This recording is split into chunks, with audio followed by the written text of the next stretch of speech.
I became interested in critical race theory as a mode of research to help me to understand myself.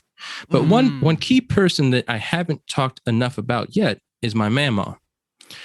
So, and I got the tissues because this is always hard. My mom's mom, my mama, my grandma, she loved me something fierce. But remember, she was born and raised in Jim and Jane Crow, South Carolina. So she had deeply imbibed not just ideologies of white supremacy, but she had what I will call vices of racism. Right? Certain ways that she could see, certain ways that she couldn't see. Right. And one of the recurring things that came up in our relationship is that certain forms of intimacy that we should have been able to have as mama to grandson, we couldn't have because racism and white supremacy got in the way. And so there were times, for example, I vividly remember my mama was visiting us in New Jersey, and I'm knocking on her door. Hold on, let me get these off just in case. So I'm knocking on the door, Take your time, and I was like, "Mama, did you call?" And she said, "Yeah, I called you. Come on in, honey." Always like that. Always, honey. Always, sweetheart. And I said, "Yeah, what is it, Grandma?" And she said, "I'm really concerned about how many black friends you have." Y'all, the truth is, I just started shutting down. I was like, "Wait, what?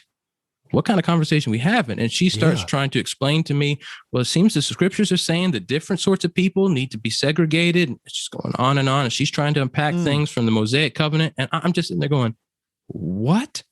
Now, one of the things I didn't know is, and she told me much later, that about a week to 2 weeks after my parents got married, some of her family members call her up and say, my grandma's name was Elizabeth. They say, "Elizabeth, when is Renee, my mom, and Orlando, my dad, when are they going to get divorced?" And my man was like, "What?" And they're like, "Well, we see the size of Orlando's nose and the size of his lips. So clearly he's got to have some kind of black ancestry. And we know that black people can't be marrying white people. So when are they going to get divorced?" Wow. So there was some serious familial trauma bound up with visions of white supremacy that at times would come out in the conversations my mama would have with me. Wow. And I was just like, what is going on? Like, why are you so concerned about my having black friends? And I end up leaving the room. I don't even remember much of the rest of the conversation because it was just like, I'd start going glaze over like, what? Right. And I remember going into my room and I started praying. I was like, Lord, what in the world? Here's this woman that I love tremendously, that I know loves me tremendously, but she cannot see me. She can't see my friends. She can't love us and importances for who we are and what our histories are and what our people's histories are. And so that began about a 20-year powerful process of praying for mama, trying to talk with mama.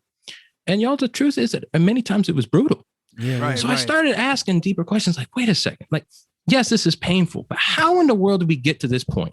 How am I getting racialized in these ways? How did mama have pastors, family members, et cetera, teaching her, frankly, discipling her, forming her into white supremacy? What all was going on?